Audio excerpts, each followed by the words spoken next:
ना कोई पेशी होगी ना कोई गवाह होगा, जो उलझेगा मोहब्बत से वो सिर्फ और सिर्फ तबाह होगा।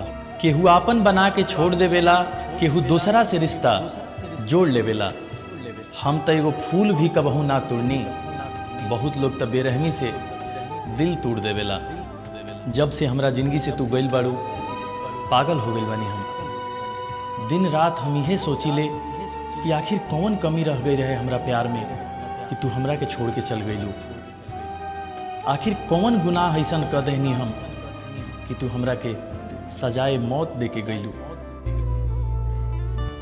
टूटेगा दिल तो फरियाद करोगे तुम भी, हम ना रहे तो हमें याद करोगे तुम भी।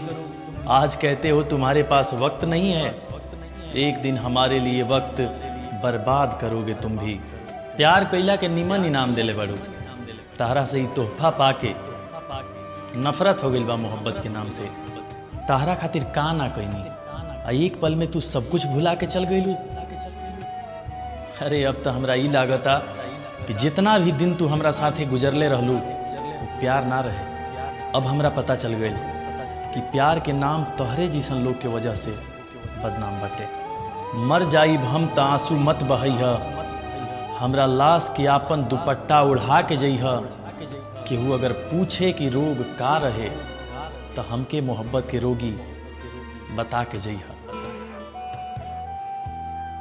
कभी रो कर मुस्कुराए कभी मुस्कुरा कर रोए, तेरी याद जब भी आई तुझे भुला कर रोए। एक तेरा ही नाम था जिसे 1000 बार लिखा मैंने, जिसे खुश हुए लिख कर उसे मिटा कर रोए। केहू के दिल से ना खेले के चाहिए। ए धरती पर सबसे बड़ अगर कोनो पाप हो तो केहू के दिल से खिलवाड़ कैल ह। जा तारू तो जा, मगर आज के बाद केहू से प्यार करे से पहले 100 बार सोची ह। अगर साथ नैखू निभा सकत तो जिंदगी में फिर केहू से प्यार के नाम पर नाटक मत करिया। बेवफाई ओकर मिटा के आइल बानी, ओकर हर चिट्ठी के पानी में बहा के आइल बानी। केहू पढ़ ना लेबे वो बेवफा के झूठा वादा, इसे पानी में भी आग लगा के आइल बानी।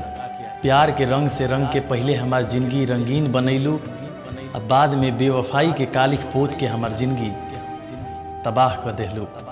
हम तो तारा से जान से ज्यादा प्यार करत रहनी, हमरा के छोड़ के काहे चल गइलू। ओह बेवफा के एक मुलाकात बहुत बा, जितना देहनी हम ओकर साथ बहुत बा। दुनिया के अपन दिल के घाव काहे खातिर देखाई, अपना बर्बादी में हमारा अपन हाथ बहुत बा। प्यार तो पूजा हटे, मगर हमरा प्यार के तू खेल समझ लू। जब तक तहार दिल चहलस हमरा दिल से खेललू, फिर हमरा दिल के कोनो खिलौना समझ के तोड़ देहलू। हमार सारा सपना चकनाचूर कर देहलू, बीच राह में हाथ छोड़ा के चल गइलू। सारा कसूर हमरा नसीब के रहे कि हमरा तहरा जैसन बेवफा सनम मिलल।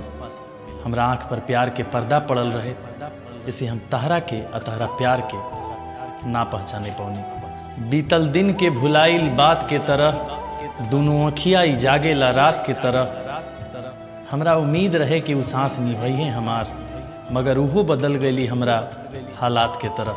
केहू दिल के करीब आके दूर हो गई, सारा सपना सजावल चूर चूर हो गई।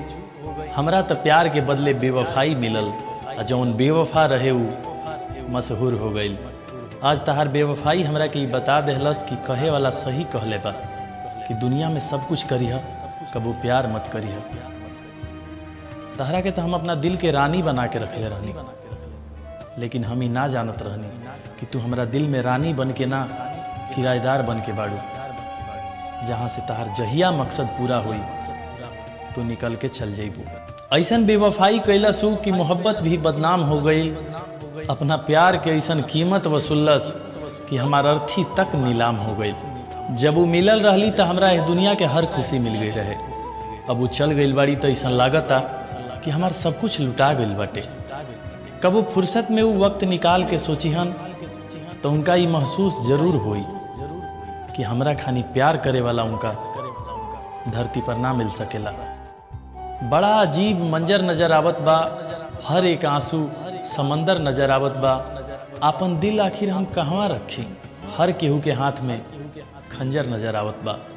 हमार दिल ही दुआ देता तारा के दोस्त कि धरती पर तू जहाँ रही है सलामत रही है, आ जीते जी हम तारा के कबहू नहीं भूल सकत। दोस्त लोग, इस जख्मी दिल प्रोग्राम के बहुत सारा प्यार देवे खातिर रुआ सबके बहुत बहुत धन्यवाद।